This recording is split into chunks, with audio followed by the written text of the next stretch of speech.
Hello friends, तेजस competition platform पर आप सभी का स्वागत है। शिक्षण विधियों के बारे में हमारी सीरीज़ कंटिन्यूस चल रही है और इन्हीं शिक्षण विधियों को हम आगे भी रखेंगे जारी। पिछले वीडियो में हमने व्याख्यान विधि के लेक्चर मेथड के बारे में डिस्कस किया था। आज जो हमारा टॉपिक है वो प्रदर्शन शिक्षण विधि है, डेमोन्स्ट्रेशन टीचिंग मेथड। कि डेमोन्स्ट्रेशन टीचिंग मेथड में क्या है, किस तरह से इसका उपयोग होता है, क्या इसकी विशेषताएँ हैं, क्या क्या गुणधर्म है और क्या क्या दोष हैं।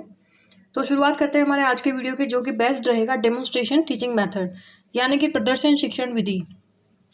नाम से पता चलता है प्रदर्शन शिक्षण विधि यानी कि एक टीचर जो है वो स्टूडेंट को डेमोन्स्ट्रेशन, डेमो दे करके बताएगा, डेमो दे करके पढ़ाएगा, प्रदर्शन के माध्यम से पढ़ाएगा। यह एक बहु ज्ञानेंद्रिय शिक्षण विधि है। पिछला जो हमारा वीडियो था जो कि बेस्ड था लेक्चर मेथड पर, वो थी एक इंद्रिय, यानी कि उसमें सिर्फ केवल स्टूडेंट जो है वो सुनता है और मूक दर्शक के रूप में क्लास में बैठा रहता है। जबकि ये विधि जो है वो बहु ज्ञानेंद्रिय है, यानी कि मल्टी सेंसनरी है। इसमें टीचर जब स्टूडेंट के सामने डेमो देता है तो वो देखता भी है, वो सुनता भी है और उसकी वो कॉपी भी करता है, उसे वो दोहराने का प्रयास भी करता है। तो इसमें बहुत सी जो ज्ञानेंद्रियाँ हैं वो सक्रिय रहती है स्टूडेंट की, तो इसे बहु ज्ञानेंद्रिय शिक्षण विधि कहा जाता है। शिक्षक कक्षा में प्रयोग प्रदर्शन करके पढ़ाता है। नाम से मालूम चलता है प्रदर्शन शिक्षण विधि है, डेमोन्स्ट्रेशन होगा। टीचर जो है वो क्लास में हर चीज़ का प्रदर्शन एक प्रयोग के माध्यम से स्टूडेंट को लर्निंग करवाएगा। विद्यार्थी क्रियाशील रहता है। जब एक टीचर स्टूडेंट्स के सामने डेमोन्स्ट्रेशन देता है तो स्टूडेंट्स जो है वो एक्टिव रहते हैं, क्योंकि वो उसे लगातार देखते हैं। कुछ वो पॉइंट्स बीच बीच में टीचर जो है नोट करवाता है, वो उसे लिखते हैं। कुछ बीच बीच में वो उन्हें हाथों हाथ याद करवाने का काम भी करवाता है, तो वो उस चीज़ को याद भी करते हैं और लगातार वो उस डेमो को देखते हैं, जिससे उनके आंखें, कान, हाथ सभी सक्रिय रहते हैं। तो बच्चा जो है वो टोटली क्लास में एक्टिव रहता है। एक अच्छे प्रदर्शन की क्या क्या विशेषताएं होनी चाहिए, क्या क्या क्वालिटीज़ होनी चाहिए डेमोन्स्ट्रेशन मेथड के लिए, इस विधि से टीचिंग करवाने के लिए, वो अब हम देखेंगे। पहला है पूर्व नियोजित हो, यानी कि प्री प्लान्ड होना चाहिए।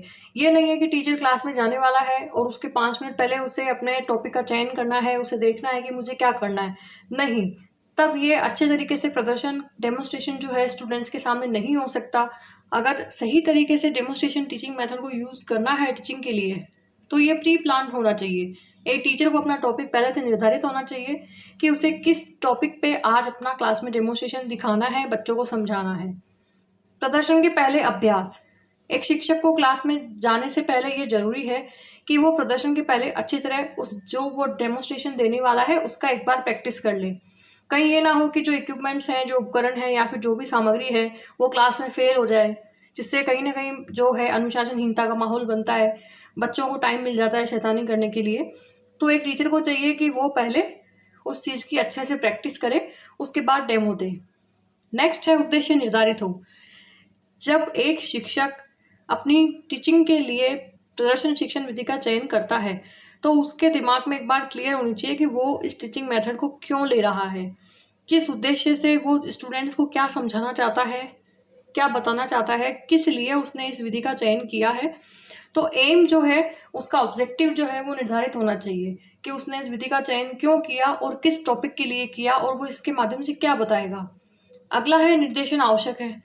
ऐसा ना हो कि टीचर जो है वो कंटिन्यूस डेमो दे रहा है, स्टूडेंट्स को बीच बीच में कोई इंस्ट्रक्शन नहीं मिल रहे हैं। यहाँ एक टीचर को इस विधि को इफेक्टिव बनाने के लिए बीच बीच में बच्चों को निर्देश देने चाहिए।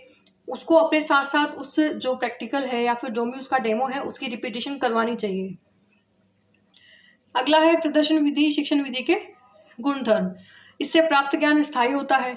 यहाँ हमने देखा था कि विद्यार्थी जो है वो क्रियाशील रहता है, उसकी आंखें, उसके कान, उसके हाथ क्लास में एक्टिव रहते हैं, वो टीचर को देखता है, सुनता है, उसी प्रैक्टिकल को समझने की कोशिश करता है, बीच बीच में वो इम्पोर्टेंट नोट्स लिखता है। इतना एक्टिविटीज़ अगर होंगी तो इससे प्राप्त ज्ञान जो होगा वो ऑफकोर्स स्थायी होता है। मूर्त चीज़ें सहायक होती है अधिगम में। अमूर्त चीज़ें क्या होती है? बेसिकली क्लास में ये होता है कि अमूर्त चिंतन करवाया जाता है, यानी कि ऐसा चिंतन जिसके बारे में हम सिर्फ कल्पना कर सकते हैं, वो वास्तविकता से होता नहीं है। जैसे कि 2 अंक है, 4 अंक है, इनको जोड़ना घटाना, ये सिर्फ एक कल्पना में होता है। एक्चुअल में 2 नंबर कोई मूर्त चीज़ नहीं है। लेकिन प्रदर्शन शिक्षण विधि के माध्यम से मूर्त चीज़ें स्टूडेंट को बताई जाती है। जैसे कि कोई इक्विपमेंट है या फिर कोई केमिकल है या फिर कुछ भी ऐसी चीज़ जिससे हम स्टूडेंट को टीचिंग करवा सकते हैं।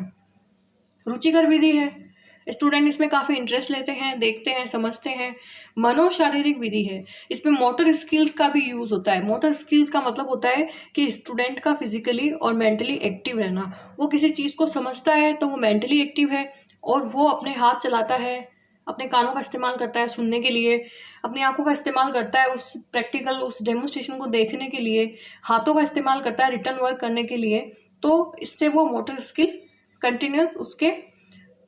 कंटिन्यू मोटर स्किल का यूज़ करता है, यानी कि वो मनोशारीरिक गतिविधियां करता है, मानसिक और शारीरिक दोनों रूप से वो एक्टिव रहता है। प्रदर्शन शिक्षण विधि के कुछ दोष भी होते हैं। हर शिक्षण विधि अपने आप में कभी पूरी नहीं होती, ये मैंने पहले भी कहा था और आज मैं फिर से यही कहूँगी कि किसी विधि में दोष है तो किसी विधि में गुण भी है। प्रदर्शन शिक्षण विधि के कुछ दोष जो हैं वो ये है, पहला तो ये कि ये शिक्षा केंद्रित विधि है। इसमें टीचर जो है वो खड़ा होकर क्लास में स्टूडेंट को पूरा मौका नहीं मिल पाता, वो ही डेमोन्स्ट्रेशन करके समझाता है, वो ही टॉपिक को क्लियर करता है। दूसरा ये पाठ्यक्रम की समस्या, पूरे एक एक टॉपिक को, एक सिलेबस के हर एक चीज़ को डेमोन्स्ट्रेशन मेथड के द्वारा पढ़ाया जाना संभव नहीं है। काफ़ी ज़्यादा टाइम लगता है और काफ़ी लेंथी सिलेबस हो जाएगा, पूरे साल के अंत तक भी सिलेबस पूरा नहीं हो पाता। तो ये जो है पाठ्यक्रम की समस्या एक बन जाती है। बच्चों के एग्ज़ाम्स आ जाते हैं, सेमेस्टर्स आ जाती हैं, ईयरली एग्ज़ाम्स आ जाती है, तब तक भी सिलेबस पूरा नहीं हो पाता। अगर इस विधि से संपूर्ण शिक्षण करवाया जाए तो सिलेबस की प्रॉब्लम आती है। अगला है प्रतिभाशाली विद्यार्थी रुचि लेंगे। इसका दोष ये भी है कि जो इंटेलिजेंट स्टूडेंट है, जो मल्टी डायमेंशनल होगा, जो लिख सकता है, सुन सकता है, एक ही टाइम में नोट्स बना सकता है, देख सकता है, बोल सकता है, समझ सकता है, जो प्रतिभाशाली विद्यार्थी है वो इसमें इंटरेस्ट लेगा। जो एवरेज स्टूडेंट है वो इसमें कम इंटरेस्ट लेगा और जो एवरेज से भी कम कैटेगरी का है वो इसमें काफ़ी कम इंटरेस्ट लेगा। तो ये थी प्रदर्शन शिक्षण विधि, ये इसकी विशेषताएं, इसके गुणधर्म और इसके दोष। आगे आने वाली शिक्षण विधियों के लिए सब्सक्राइब करें तेजस कंपटीशन प्लेटफॉर्म। Thank you.